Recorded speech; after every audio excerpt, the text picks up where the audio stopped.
বলো। বলছি পশ্চিমবঙ্গের কংগ্রেস ও বামেদের আসন সমঝোতা নিয়ে অসন্তুষ্ট প্রদেশ কংগ্রেস।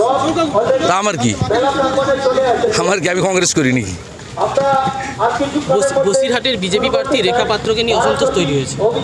বসিরহাটের বিজেপি প্রার্থী রেখা পাত্রকে নিয়ে অসন্তোষ তৈরি হয়েছে। কে অসন্তোষ করছে? স্থানীয় নেতৃত্ব বলছেন আপনার কাছ থেকে অভিযোগ করবেন যে রেখা পাত্র আচরণ চেঞ্জ করে হয়ে গেছে।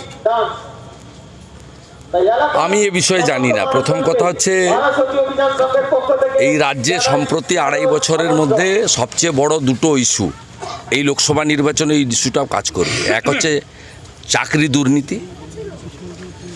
দুর্নীতি, পার্থ চ্যাটার্জি এবং অপার বাড়ি থেকে 51 কোটি টাকা উদ্ধার, পুরো শিক্ষা দপ্তর জেলে যাওয়া। এই যে দুর্নীতি ফাঁস করে যে লড়াইটা করেছেন তার মুখ হচ্ছে অভিজিৎ গাঙ্গুলি, অবসরপ্রাপ্ত বিচারপতি। তিনি তমলুকে দাঁড়িয়েছেন। দ্বিতীয় হচ্ছে সন্দেশখালির আন্দোলন।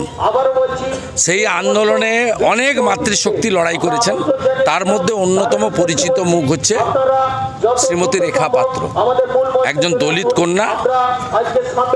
একটা মানুষের একটা 5টা আঙুল সমান হয় না।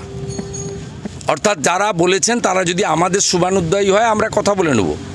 এর পিছনে যে তৃণমূলের কেউ নেই সেটাও তো বোঝা যাচ্ছে না।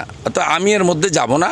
রেখা পাত্র ওখানে সন্দেশখালি আন্দোলনের মহিলাদের নির্যাতনের প্রতিবাদী মুখ হিসেবে লড়াই করছেন। তাকে অনুমোদন দিয়েছেন স্বয়ং কেন্দ্রীয় নেতৃত্ব। স্বাভাবিকভাবে রেখা পাত্র ওখানে লড়বে এবং এই নির্বাচনে চাকরি দুর্নীতি, বেকারদের চাকরি লুট, সন্দেশখালির মা বোনেদের মধ্যরাত্রে ডেকে নিয়ে গিয়ে শাহজাহানদের পিঠা খাওয়া, এই দুটো ইস্যুর উপরে দাঁড়িয়ে নির্বাচন হবে। আর এই দুটো ইস্যুতে যে দুটো মুখ বাংলাতে মানুষ দলমত নির্বিশেষে দেখেছে, একজন অভিজিৎ গাঙ্গুলি আর দ্বিতীয়জন সন্দেশখালি রেখা পাত্র। আমি মনে করি সঠিক সিদ্ধান্ত। অতএব ব্যক্তি নয়, সন্দেশখালির লড়াইকে, মায়েদের লড়াইকে যারা সমর্থন করেন তারাই পদ্মফুলে ভোট দেবেন, আর যারা পিঠা খাওয়াকে সমর্থন করেন তারা অন্য কোথাও ভোট দেবেন।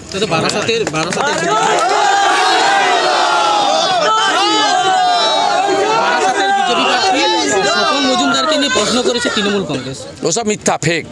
আমার নামেও তো প্রচার করছে যে আমি নাকি মুসলিমদের বলেছি যোগীজির নামে। প্রতিদিন সকালবেলা একটা করে ফেক করে প্রমাণ করতে পারবে? আমরা গুন্ডাদের বিরুদ্ধে বলি, যোগীজি গুন্ডাদের দমন করেছেন। বিকাশ দুবে গুন্ডা, তিনি ব্রাহ্মণ হিন্দু, তার জাত ধর্ম যোগীজির প্রশাসন দেখেনি।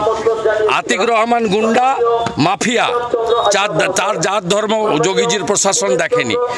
গুন্ডাই হয়, গুন্ডার কোনো ধর্ম জাত সম্প্রদায় হয় না। গুন্ডাদের বিরুদ্ধে বলেছি, আবার বলবো। শকত মোল্লাদের বিরুদ্ধে বলেছি, আবার কালকেও বলবো। Thank you.